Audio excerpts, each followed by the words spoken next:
This is Paul Schmid. Welcome to the Pursuit Zone.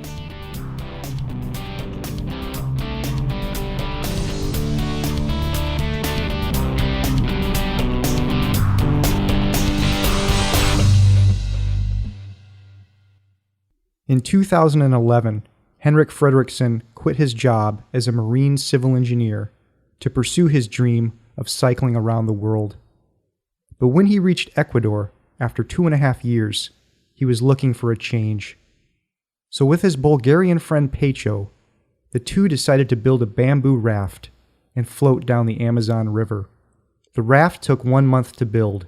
Then they spent 4 months floating 2,000 miles through 3 countries, dealing with an unpredictable river and the fear of pirates. After the journey ended, Henrik spent 2 months on the Caribbean coast of Colombia, reflecting and writing a book about the journey titled, "We Drifted into the Amazon, a homemade bamboo raft down the mighty Amazon River unsupported." You can learn more about his adventure at showmeamazonas.com.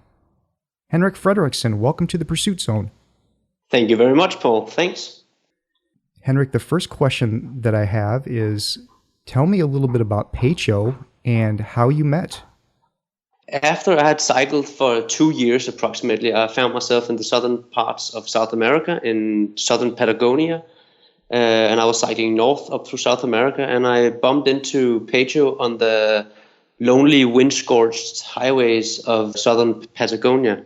He was also on his bicycle, heading north up through South America, ideally with Alaska as a destination. I think that was also my destination at that point, up through the Americas.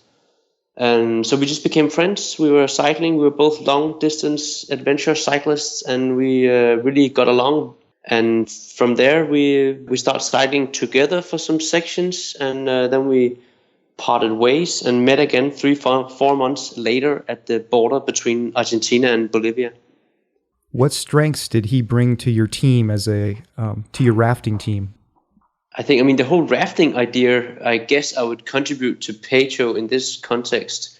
We were at one point walking through a national park in Patagonia, just me and him. We had both done a lot of traveling and adventures cycling adventures in our life.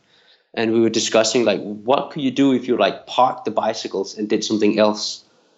And we were discussing different options and different adventure ideas. And I think I suggested getting some horses and riding through Mongolia, or maybe getting a kayak and go down a big river like the Yukon or the Yangtze or something. And Pecho suggested it could be fun to build a bamboo raft or some large raft and just float down the river. Then we just start ping-ponging on that idea and bringing up suggestions and being practical about it. And before we knew of it, we sort of had a plan that we felt was doable. So I think the strength that he brought to the crew, to the idea, was that, he was an adventurer like I was. He was full of dreams, and he didn't take no for an answer. So I think together we formed a really strong team. He was also an engineer, so there was sort of this mix between a practical, doable approach and a bit of venturing into the gray zone. So I think we sort of communicated very well together, both on a personal and a cooperative level. Before you embarked on the journey, you went home for a bit to Denmark. And one of the things that you wrote about in your book was that you were able to get some sponsorship for this. And I'm wondering, how did that happen? Because I would think that if you went to someone and said, "Hey, we have this idea to build this raft," they would say, "Oh, you're crazy. We're not going to give you any money for that." So how did it work out that you were able to find the sponsorship? I think it is actually quite difficult to get sponsorship for some of these adventure things. So in this instance, it was more I had a pretty good network from before I started cycling around the world, and I asked some of these people from the companies that whether they didn't think this was a fun, crazy, good idea, and that they could sponsor it and get their name on the website. And so I think, to be honest, it was probably more kind of a donation from some people that are near within the offshore engineering industry, the marine engineering industry. And since it was somehow marine related, maybe they felt that was also a fun project to support a bit. But you have to decide on a place to build the raft, and you guys find this town called Coca. Tell me about that town and what it was like to build the raft there. So Coca is 6 hours by bus from the capital of Ecuador. The capital is Quito, and that's located up in the Andes Mountains. And 6 hours by bus to the east, you descend from this whole mountain chain and get into the flat jungle of South America, the Amazonas jungle. So there's 30,000 inhabitants in Coca, and we decided, or at least chose to investigate Coca as a potential starting point simply by looking at a map and seeing that, this town is connected with a river that connects with another river and eventually leads down to the Amazon.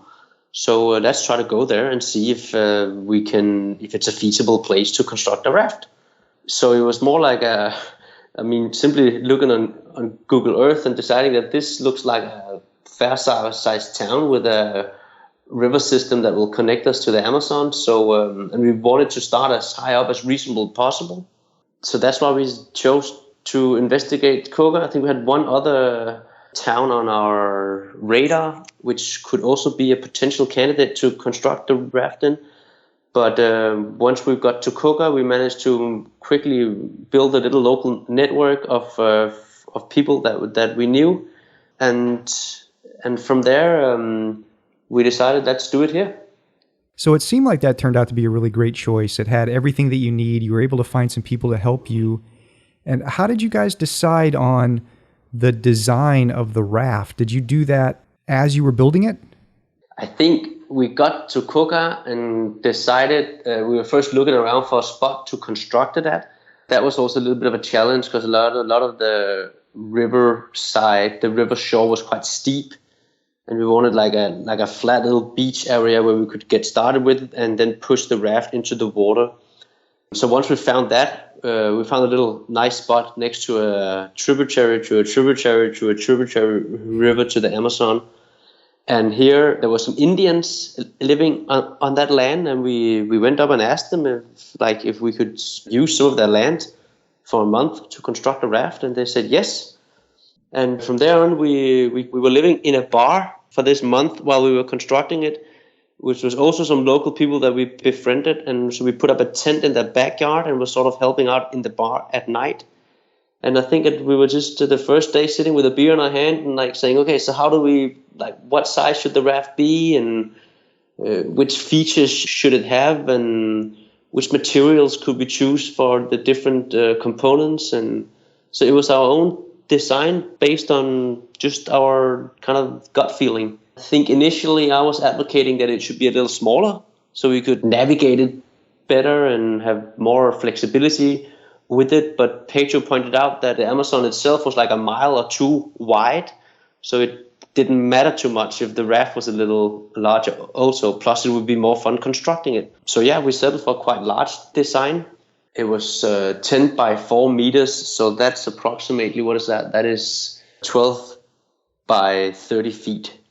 So, and with a roof on it to harvest rainwater, which we would live off for the 4 months that we were on the river. So there was some functional features that we needed: a certain size, a little kitchen to make food in, and a little gas stove, rainwater harvest system from the roof in order to supply ourselves with fresh water.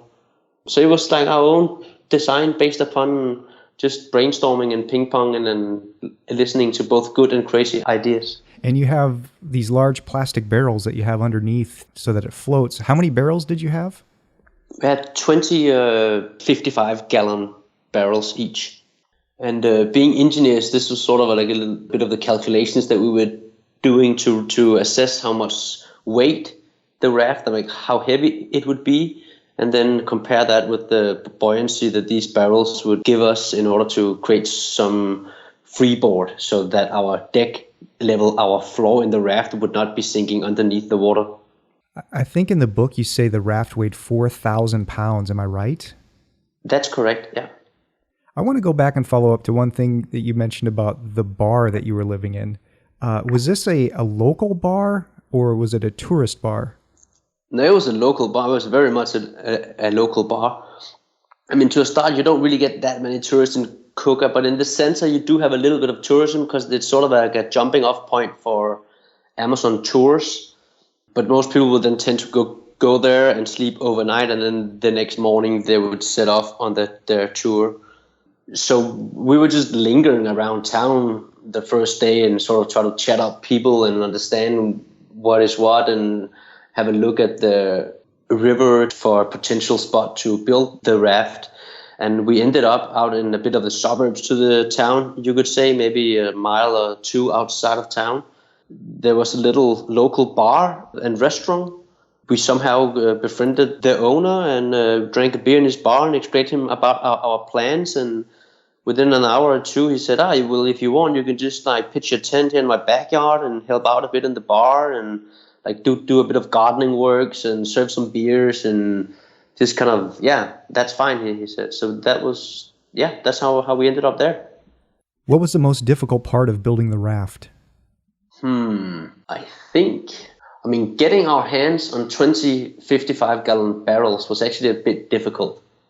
It required, which was also fun though, it required just a lot of like walking around town and speaking to people and spreading the rumor and getting to know some locals. And I remember just the thing with the barrels, we had asked around so many shops whether we could buy such barrels, and they were more like, maybe, or they don't really have it, or maybe they could get their hands on it. And at one point in a shop, one of the other customers was overhearing our question, and he said, he actually has an uncle that has a scrapyard, and maybe he can supply something. And then we jumped into his car, and he drove out of town, and we ended up actually pretty close to where this bar was. So there was some in this scrapyard. There was some of these plastic barrels, and we bought 10 of them. And he said he could supply more. And then he called his uncle, and like a week later, we had the remaining 10 barrels. And other than that, the remaining materials was easy to get. The construction itself was also a bit of a challenge. I mean, I think we had a lot of good ideas of how to build it, but when it came to the actually practical part of it, to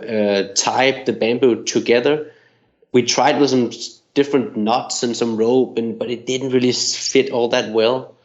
But this was where I guess a bit of luck played in again, because the Indians that we had befriended that was allowing us to build the raft on the land was super helpful. And within a day or two, we got talking with them, and we asked them how our work was progressing, if they thought it was good workmanship. And they were so polite and friendly. So they were like, they said it looked good, but maybe if they were to build it, they would do it slightly different. And that was just like a very clear indication that this is not the way to do it. And we asked them, like, so how would they do it? And they showed us how to tie bamboo together. And that was a super strong help. Then we sort of had the technique to tie bamboo together in a very firm way. So I think the big challenge was probably to learn how to work with bamboo and make a firm joint out of 2 round bars, only with rope. Well, I'm sure you encountered quite a bit of challenges building the raft, but you got it done, and you eventually set out, but not right away. As you said, you were on a tributary of a tributary of a tributary. You start out on the Napo River, and when you start, though, you don't have any way to steer or control the raft. You're just going to float. So what happened on the first couple of days that you're out there on the river? I think, the first couple of days was very exciting and intense because we didn't have an engine for the raft. So once we pushed ourselves off the shore, we would just float downstream with no options for a trial run, no options to kind of test if things would work. So we kind of just had to trust that once we push ourselves off the shore here, things are going to be fine, and we have food for a month, and we'll find something down the river somehow. So it was very, very exciting to get started there. And I think within an hour or two, we realized that we don't have any control over this raft. Our initial idea was that we had some long, like, poking sticks so we could sort of like poke ourselves away from the shore. But the current that's in some, like, in the bends and the corners of the river could get quite strong. Plus you had overhanging trees that was like 10 or 15 feet from the shore. And plus the raft was 4,000 pounds. So we couldn't really control this big floating thing, which created a lot of challenges because we would collide and crash into the tree trunks at the shore. and create some quite big damages to the raft. We kind of realized this big problem within an hour or two and started to construct some big oars that we could mount on the railing of the raft and then kind of row them standing with your full body weight hanging in the oars. And this gave some control, not a whole lot, but enough to move, let's say, 3 feet per minute or something. Just very, very, very slowly get the raft moved perpendicular to the current direction. But that was enough to maybe get, let's say, 50 feet away from the shore and then avoid colliding with the tree trunks. There was a lot of learning to be done in the first couple of days, especially with navigating it and avoiding collisions.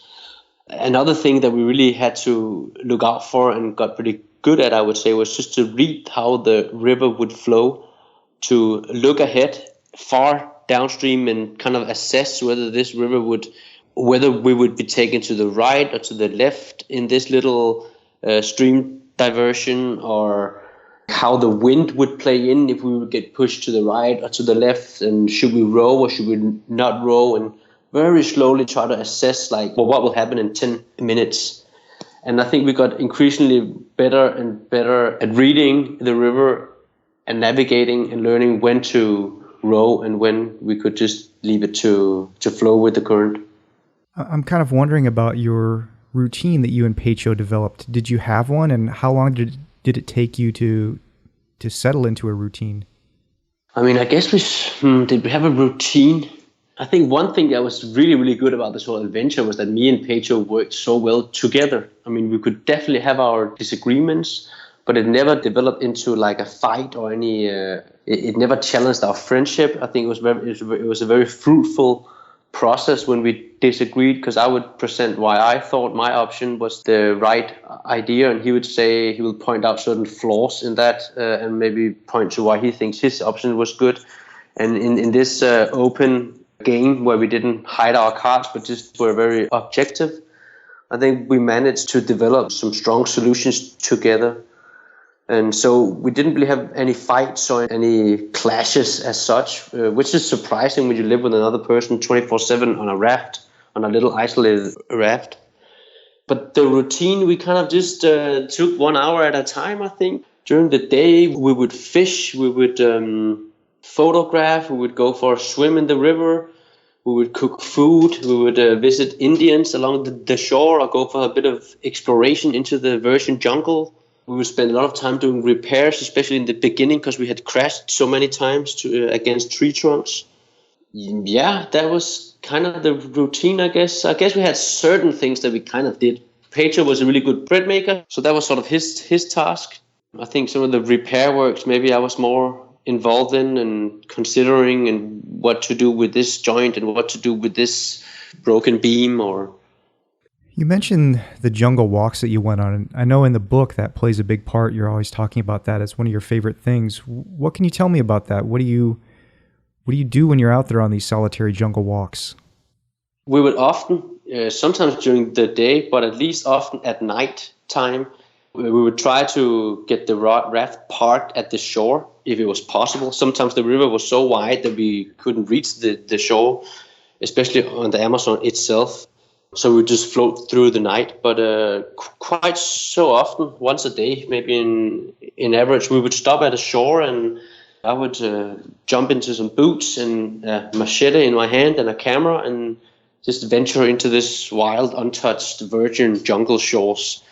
And I don't know, I was in love with those jungle walks. It was just so real, because I often felt when I was walking in there that I could very likely be the first human being to ever set foot on that exact square foot where I'm standing on, because they're so far to others, just so immensely far to, let's say, civilization, but even to like Indian settlements could be far away. It was just fun to walk into this virgin jungle and kind of cut your way through in a bit of Indiana Jones atmosphere, and photograph and listen to the silence and the noise of the jungle with all the insects and some distant howling monkeys and I guess the whole idea of just exploring was kind of what drew me towards these solitary jungle walks. And I've always liked to photograph, so I was photographing a lot as well on the walks and just listening to nature and looking at weird insects and funny flowers and all sorts of things out there. Yeah, you took some great photographs of butterflies and other insects and flowers and mushrooms, and yeah, it's great to look at. Thanks. All right, you guys eventually meet up with the mighty Amazon River, and I think it's on this part of the adventure that you get to the town of Iquitos. I want to know a little bit about Iquitos, but also it's at this point where you decide to upgrade your raft and to buy a motor and to buy a solar power kit. So that's kind of, I guess, 3 questions in one. Can you tell me about Iquitos and getting the motor and getting the solar power? So Iquitos was from like the beginning of the adventure was that like a sort of like a milestone, you could even say. We even considered at some point constructing the raft in Iquitos. I think we decided not to because we figured it was a little bit too large, and plus we wanted to start further upstream at one of the smaller tributaries to get some more unspoiled and like small river atmosphere. But nevertheless, Iquitos was at the junction, at the merger where the Napo River meets the Amazon. So when we got there, Iquitos was kind of like a legendary place also. It's the largest city in the world without a road connection. There's 500,000 people living there inside the jungle, and the only way to get there is either by airplane or with river transport. It's approximately 2,500 miles upstream from the Atlantic Ocean. You get container ships coming all the way up into Iquitos. So when we reached Iquitos, first it was like reaching this legendary city far inside the jungle, the largest like on-road connected city in the world. And it was also where we would merge with the mother of all rivers, the Amazon. So there was like a big milestone in reaching Iquitos. It was approximately, I think, around 600 miles from where we built the raft till we reached Iquitos. And that we had done without engine, just floating with the current and navigating with our oars. So we decided to go for the engine in Iquitos, not so much because we were going to use the engine like on a daily basis on the Amazon. The Amazon itself was very, very wide. It was often 2 to 3 miles wide, but at some points, at certain bends in the river, it could expand to 5 or 8 miles wide. So to get a little bit of more control of whether we could go down this side stream or that side stream, or whether we wanted to stop at this shore or that shore, the engine gave us more freedom to explore. I mean, we didn't see it as a degrade in adventure. We saw it as an upgrade in adventure because it allowed us more freedom to explore more of the jungle. And I guess we also felt at some point that we had passed our rites of passage since we had done the first 600 miles just by floating and with oars. And if we wanted to maintain like this level of adventure, the engine would give us an opportunity to, as I say, stop at points where we felt we would go explore and to maybe take the raft down some smaller side stream if the Amazon itself got too huge and, how can you say, too monotonous. So I think that was the reason for adding the engine. The solar panel we bought mainly I would say to like charge our camera batteries. And also, we would play some music once in a while and just to have electricity. It was not really needed. I was mainly interested in it so I could charge my camera batteries because I was so much into photographing. We figured we could sell it again once we were done with the adventure, so why not buy it? We also had a small boat constructed in Iquitos where we could take the engine from the raft and put onto this small boat, which would allow us to go upstream some of the tributaries on the Amazon to explore more.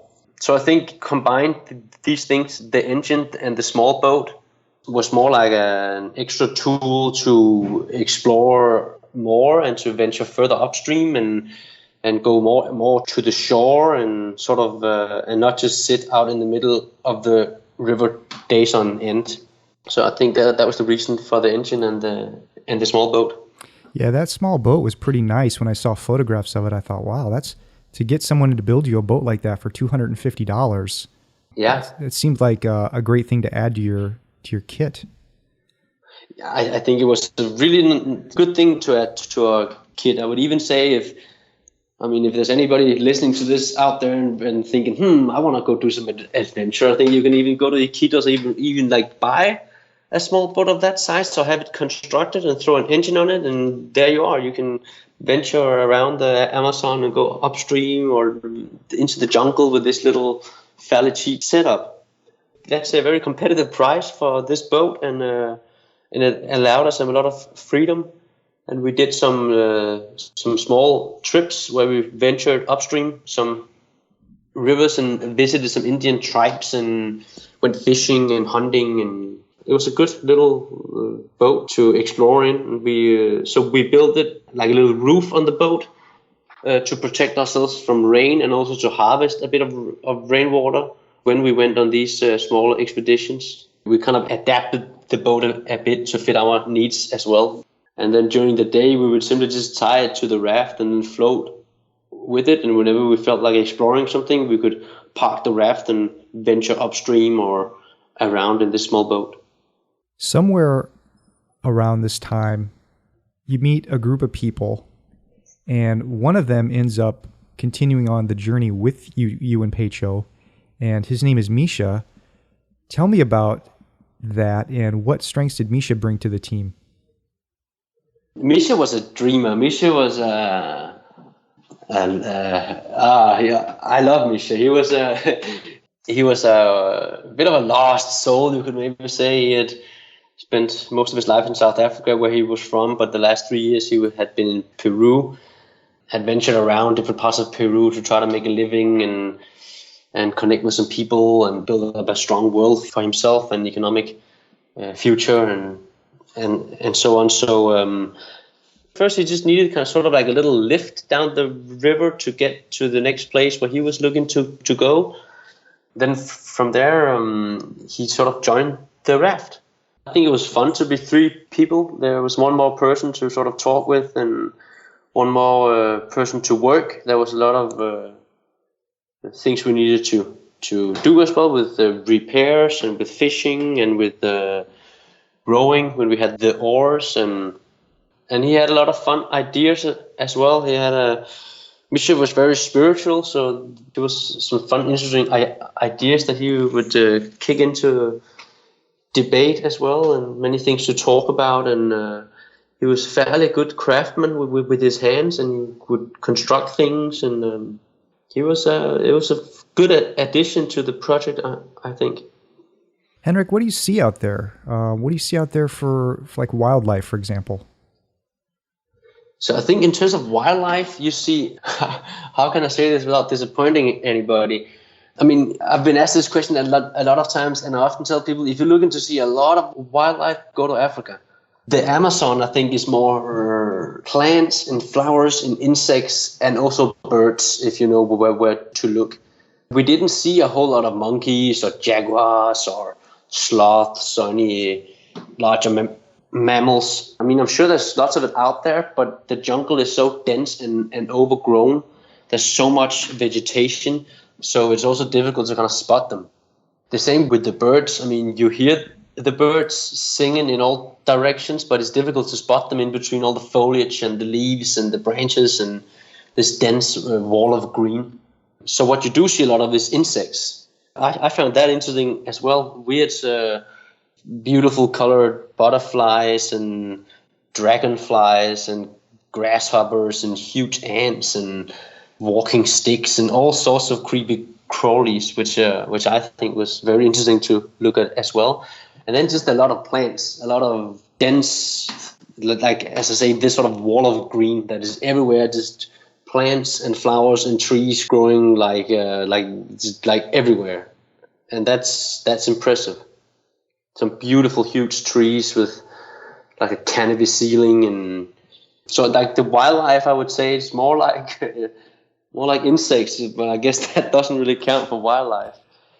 You mentioned in the book that you had some other creatures that took up residence on the raft with you. Tell me about some of these creatures. For example, one of them was a mouse. Yeah, there was. As the months passed, this raft got more and more lively. I guess it's to no surprise in relation to what I just said with the insects in the Amazon. So this little floating house quickly became like an insect zoo, you could say, full of. We had cockroaches, we had beetles, we had just spiders and like larvae. We had a mouse on the raft. We had a big like tarantula at some point also. So there was just a lot of creepy crawlies on the raft as the days tick by. So I think it's safe to say that you shouldn't be too picky if you're considering like an independent jungle adventure. Because like in terms of normal first world comforts, you're quite compromised. Luckily, none of us were. It was just whatever. This is insects, and you just have to get rid of all try to empty out things to get rid of the cockroaches and the beetles. But they would also, some of them would like breed in our food, and it's kind of hard when you have like these beetles have been breeding in your rice, and it's really difficult to like pick out each little single beetle. So often we just boil the whole thing and eat it. So there's like a long list of things where I think if you're used to a normal everyday convenience, it will be difficult to find yourself living like in such primitive conditions. But in that context, we were also, Pedro had traveled a lot throughout his life and had been stationed for work all over the world, and maybe also came from what I would say like a developing country. So he was also used to things not being always 100% clean and smooth and perfect. And I had just been cycling for 2.5 years when we started the raft adventure. So I guess my requirements in terms of comfort have also been flexed a bit. So yeah, and this was definitely necessary in order to enjoy such an adventure that will push you far into the normal comfort, like far out of the normal comfort zone of most first world people, I think, including myself. It would be fun to go back to today and see how I react. But at the same time, I also think most people are very adaptable. So, and I'm sure if you took me from day one of my adventures and threw me onto the raft, maybe I would have felt it was a bit too much. But you live and you learn, and you adapt to the environment you're put in. So I guess that's what a lot of these adventures have also taught me. It seemed from reading the book that the further you got into Brazil, it seemed to be becoming a little bit more dangerous and becoming more industrialized and more danger of pirates and drug runners and so on. So you were getting a lot of warnings from the locals. How did that affect you guys? How did that affect your trip? Throughout our travels, both Pedro's and mine, we have heard so many times that this is dangerous and that is dangerous and you shouldn't go there. And if you go there, you'll get shot or you'll get robbed, and over again. And when you spent several years on a bicycle, and I didn't get robbed, I wasn't threatened. I had a great time, and people were overall very, very friendly and helpful. And I was not scared when I was in Bolivia or in Tajikistan or on any other, let's say, poor, undeveloped country. So you get a little immune to all these warnings, which is a problem, because when people start warning us on the Amazon that it could get dangerous in terms of pirates and drug traffickers, we kind of ignored it and figured, yeah, this is just the same old advice everybody is always saying. Sure, nothing's gonna happen. But once we got further down the river, I guess it became more and more apparent that shit does happen on the Amazon. There are drug traffickers, there are river pirates. It's not like people would like kidnap you and hold you ransom. They'll just rob you and worst case shoot you, which is also very, very bad. So I think in the beginning we kind of played it down and figured it wasn't all that critical, but it became more and more apparent that this was not just exaggerated rumors. It was actually true, and that there was a lot of unpleasant things going on the Amazon. But we continued. There was some various boats passing by and looking at us and asking us sort of questions. Felt like they were checking us out, whether we were worth robbing or what we had with us. And then at some point, at 7 in the morning, like a boat comes up and a guy is standing in the bow of the boat with a machine gun pointing at us, and they board our raft and put us down on our knees, hands above our head, and a machine gun to your head, asking us where our drugs or where our weapons are. And we just try to explain them that we don't have any drugs, we don't have any weapons, we're just adventurers. And then they searched the whole raft, kind of looking for drugs or weapons, I guess. And they said they were from the police. It could have been, I'm not sure. But I think on the Amazon, it's so far away from like normal law and order, so isolated that I guess police and drug traffickers and maybe pirates sort of overlap. Those are overlapping groups, and I guess sometimes you can play on both teams or all three teams. So who knows if they were from the police or not, but it was definitely very intimidating to kind of be sitting there with a machine gun to your head. Ironically, this was also probably one of the moments in my life where I've never ever felt that level of happiness, because after they boarded the raft, I was pretty sure that they would not shoot us, because I was thinking if they would shoot us, they would have done it straight away. They wouldn't have gathered us here in a corner on our knees, hands above our head. So when we were sitting there on our knees, machine gun to our head, I was thinking, great, we'll survive. They will not shoot us. They will not kill us. And that was like a really great sense of freedom. I don't know what to say. I really don't want to make it sound like I'm trying to glorifying it. I mean, I would much rather be without the experience of being boarded by people with machine guns. But they luckily didn't do us anything, and it made me realize sort of my appreciation of life somehow. That when you're just about to lose it and like, shit, what will happen if they shoot? What will happen if they shoot? And then you realize that they're likely not gonna shoot. And it makes, then everything's like, great, everything is fine from here. They can take the raft, they can throw me naked into the Amazon, and I'll swim to the shore and I'll figure out a way how to get back on my feet again, as long as they don't take my life. Yeah, that's pretty scary. I know when I was reading the book, I kept waiting for something to happen. And the way that you write it, the paragraph before, it's like, yeah, we thought this was going to happen, and then nothing happened. And then it happened. And I was like, wow, that was quite a story. So when you look back on this, for you, what was the most rewarding part of this journey?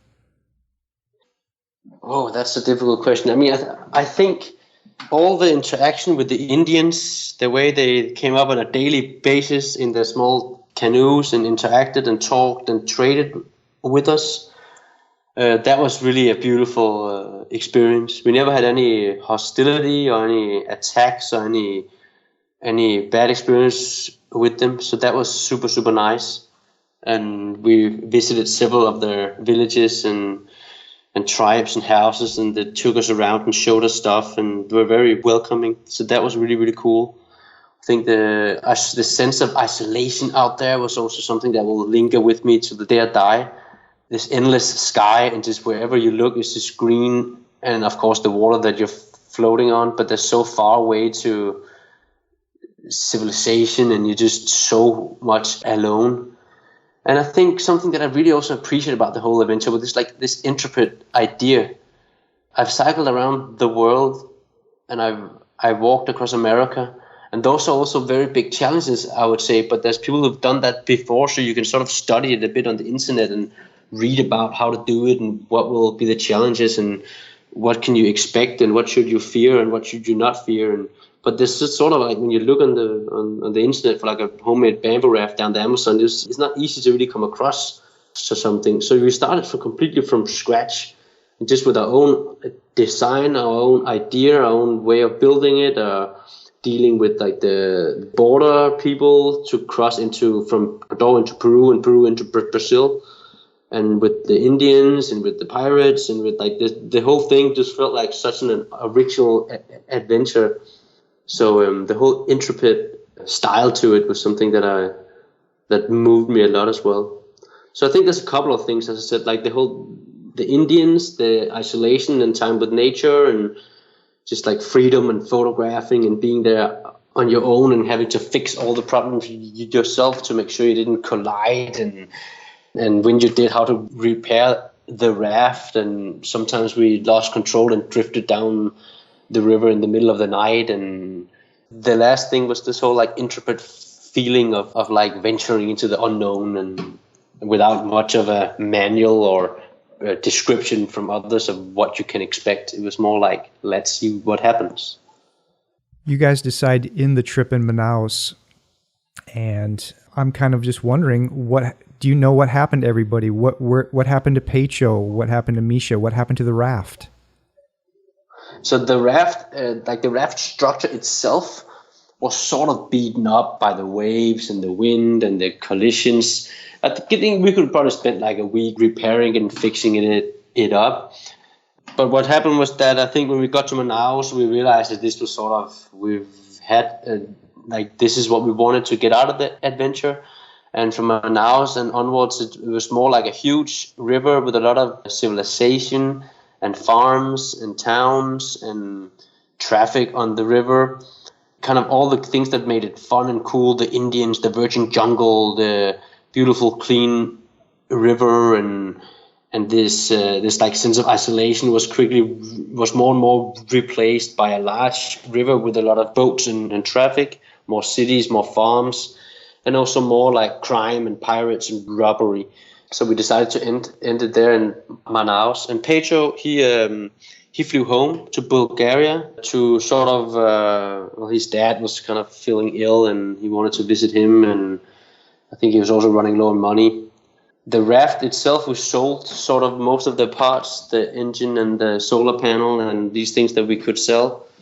And Misha ventured back into Peru and started looking around for some work and some connections. And he ended up building like a little, like teaming up with a guy in Ecuador, and where he was trying to build a little like steel raft and take people on tours into the Amazon, which I also think was a fun little spin-off to it. And we're still in contact. We still speak with them occasionally, and yeah, we are in different parts of the world, but I'm sure at some point we'll all meet up again. That could be fun.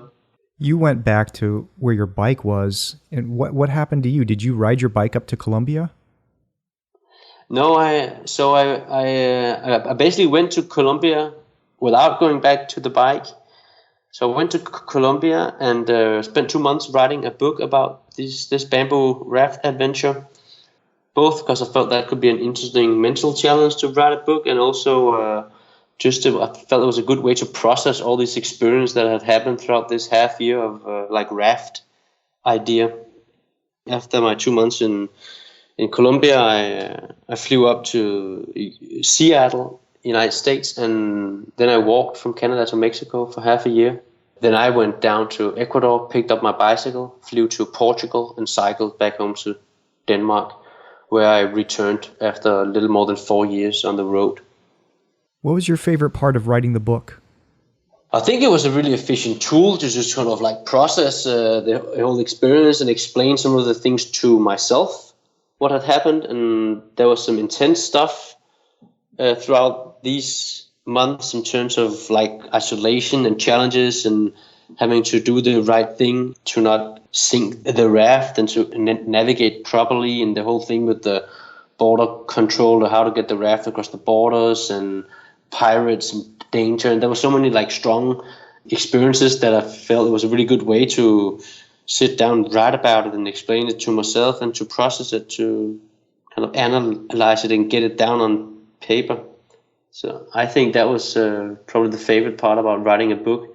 And of course, I think it's also nice to sort of have a little souvenir about it, this crazy half year of all the stuff that had happened. And yeah, and also like the whole challenge of writing a book, I think was also like a fun experience. My other adventures have been very, very physical, and this one's more like a mental challenge where you have to dive inside yourself and find this weird bubble of concentration and try to formulate your experiences and feelings in words in a clear format that is that sort of captures the atmosphere and the situations that you've been through.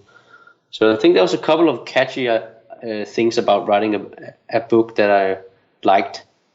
It's a great book. I really enjoyed it. You did a nice job. Thank you so much. It's my first book ever, so I didn't know what to expect of it, but I think it was just, it was fun and a beautiful challenge to write it. And if somebody read it and enjoy it, then that's just an extra plus. That makes me very happy. Henrik, what is next for you? So I returned to Copenhagen after I returned, I think I also had to stabilize myself a bit.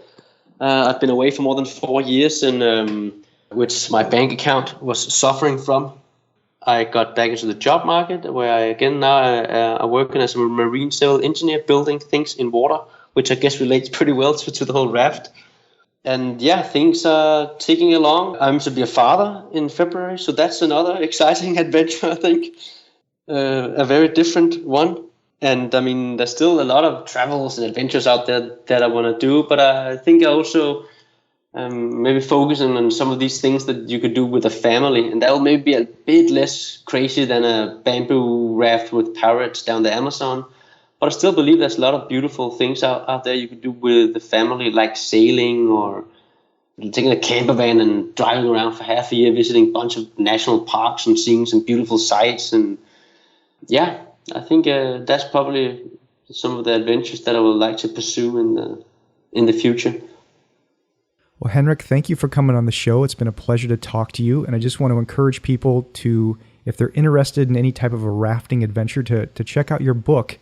It is called We Drifted into the Amazon, a homemade bamboo raft down the mighty Amazon River unsupported. And Henrik, tell us, where can people find you online? I think there's a big webpage called worldonbike.com, which kind of explains the whole 4 years of cycling around the world, the bamboo raft, and my walk across America through the wilderness. But I think the easiest way, if you write Henrik and then cycle around the world on Google, it will pop up there. Or if you just write Henrik or bamboo raft, Henrik bamboo raft on Google, it will show up there as well. I think that's easier these days. Instead of remembering a tons of web pages, I think Google Henrik and then combine it with cycling around the world or Henrik bamboo raft on the Amazon, then it will show up there. Henrik, thank you again, and congratulations on your upcoming family. Thank you. That's going to be exciting. A big change of adventure. I'm sure that will be just as challenging as some of the other things I've done, but with a different set of parameters. For sure. Recorded September 27th, 2016. For more great podcasts, visit thepursuitzone.com.